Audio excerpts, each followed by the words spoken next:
Anton Chekhov, The Cherry Orchard.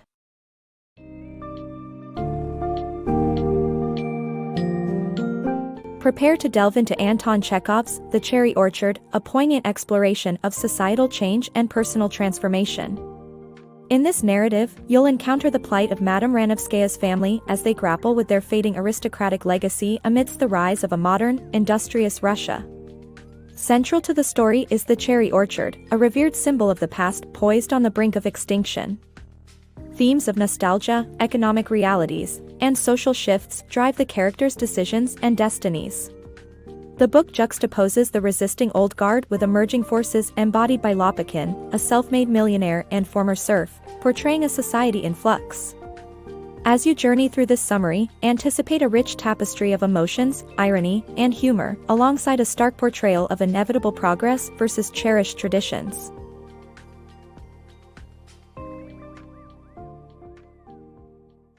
Cherries of Change. A cozy room, once filled with children's laughter, now awaits the return of Madame Ranovskaya. After a 5-year sojourn in Paris, she reunites with her brother, Gayev, and her daughters, Anya and Verya. This joyous family gathering is overshadowed by looming difficulties. The grandeur of the Ranovsky family estate, including its iconic cherry orchard, is at risk. The family teeters on the edge of financial ruin, unable to maintain their ancestral home, threatened by the prospect of its sale. Enter Lopukhin, a self-made millionaire born from the serf class once bound to the estate.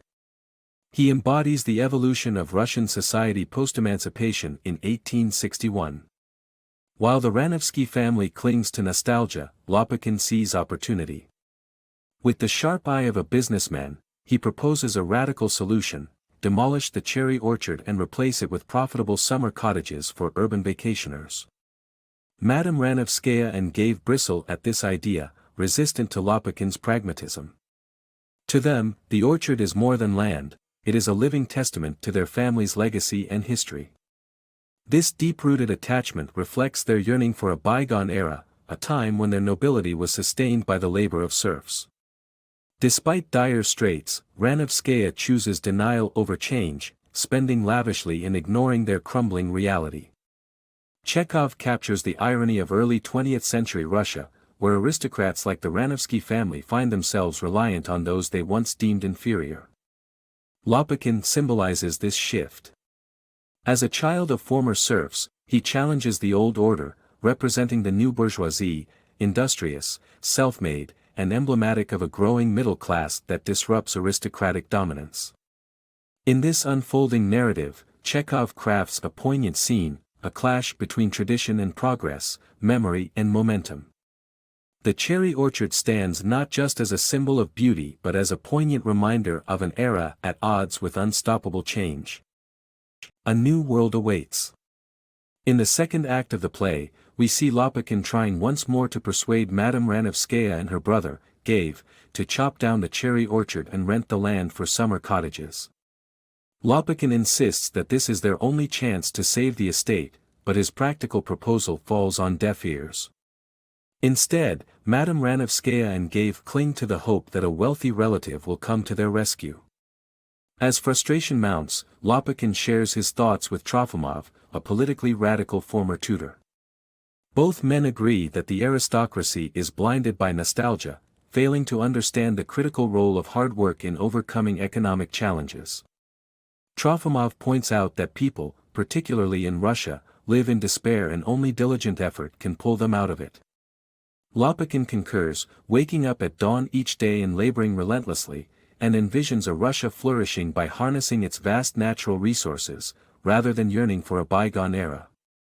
This theme of the aristocracy's disconnect with the evolving world is mirrored in another scene. As the fate of the estate looms, the act shifts focus from the grand drawing rooms to the servants' quarters.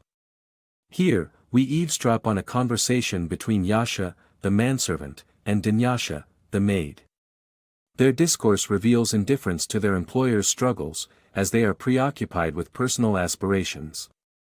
Yasha longs for the sophisticated life he glimpsed in Paris, while Dunyasha dreams of marrying above her station. This exchange highlights a significant shift. while the aristocrats desperately try to salvage remnants of their old reality, those serving them envision a future where prosperity and romance are within reach for everyone, not just the privileged few. Shifting tides. The third act draws us into the opulent ballroom of the Ranovsky estate, a scene alive with the clatter of celebration. It's a religious holiday, yet the impending auction looms over the festive air like an uninvited guest. An eclectic mix of neighbors and local dignitaries mingle amidst the decadent feast and overflowing champagne, all orchestrated by Madame Ranovskaya, who clings to her extravagant ways despite standing on the brink of financial ruin. Caught in the euphoria of nostalgia, she speaks fondly of relics from the family's storied past, like the grand oak bookcase, symbolizing their enduring legacy. Yet, amid this reverie is Lopakin, a man whose thoughts stray far from the nostalgic toasts shared by others. In a twist unbeknownst to the Ranovskys, Lopakin has placed a bid on their estate, setting his gaze firmly on the horizon and the auction's outcome. As the act unfolds, illusions crumble, unveiling Lopakin's announcement that the estate and its beloved cherry orchard are now his. This revelation marks not just the end of the Ranovskys' era but also a profound shift in social order. Lopakin seizing ownership of land once tilled by his ancestors as serfs symbolizes Russia's significant social evolution. Yet Chekhov imbues this potentially tragic turn with irony. Lopakin recounts the auction's proceedings with a buoyant spirit, nearly toppling a valuable candelabra in his exuberance, brushing the incident aside as effortlessly as a man of his means might. This scene encapsulates his journey from humble beginnings to a person of influence and fortune. Despite his apparent disdain for nostalgia, Lopakin reflects on his roots, imagining his grandparents' disbelief at his dramatic ascent from a barefoot boy to the orchard's owner. This introspection at the height of his detachment from his origins underscores the play's core themes: the relentless march of time, the certainty of change, and the closing chapters in the grand narrative of Russian history. Chekhov subtly blends comedy with the harsh realities of transformation, illustrating how the end of the old and the advent of the new come entwined with human stories of growth, loss, and inevitability. The bittersweet farewell. On an overcast October day, the drama reaches its poignant conclusion in a once lively nursery, now cold and stripped bare. The furniture is stacked in anticipation of Varanevsky's final departure, while the sound of axes echoes outside, signaling an end to the familiar. In the sitting room, Madame Ranovskaya, Gayev, Anya, Varya, and Lopakin gather for a final exchange over champagne. Madame Ranovskaya plans her return to Paris, Gayev secures a bank clerk job in a nearby town, and Anya is headed to school. Varya faces a new role as a housekeeper. Trofimov joins them, bidding a warm farewell to Lopakin. Despite their differences, they part amicably, acknowledging and respecting each other's paths. Trofimov, declining Lopakin's offer of a loan, proudly asserts his freedom and independence. Madame Ranovskaya privately confides in Lopakin her concerns over Varya's sadness following the estate's sale. She reminds him of his old promise to propose to Varya, urging him to fulfill it. Lopakin agrees, but the conversation that follows between him and Varya meanders aimlessly through superficial topics, absent of the anticipated proposal. Disappointment hangs in the air as they are interrupted by a call from the tree cutters, prompting Lopakin's rushed exit and leaving Varya alone to her tears. As the time to depart arrives, Madame Ranovskaya pauses to take a lingering look at the house. Anya, resigned, bids, "Goodbye, old life," as she leaves. Madame Ranovskaya and Gayev embrace, tears flowing, then depart, their exit marked by the somber sound of axes.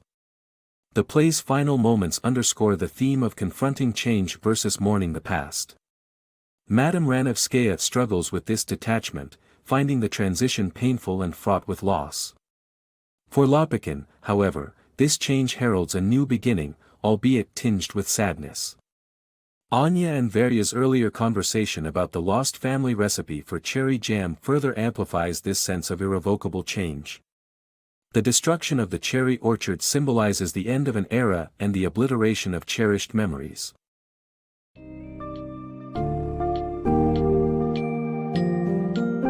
Chekhov's The Cherry Orchard encapsulates the sweeping changes of early 20th century Russia, blending comedy with tragedy to illuminate the struggles between past and present. Through the sale of the Ravnevsky estate and its orchard, the play signals a profound societal transition from aristocracy to industrious modernity. Lopakin's triumph as the new owner and his poignant reflection on his humble origins highlight this shift. Madame Ranovskaya's resistance and the subsequent farewell from the cherished home underscore the poignancy of leaving the past behind. The narrative's exploration of themes like economic adaptation and the persistence of memory offers a compelling critique of clinging to nostalgia and a celebration of new beginnings. Ultimately, Chekhov presents a bittersweet testament to the inevitabilities of change, urging the audience to confront reality while recognizing the enduring impact of memory and heritage.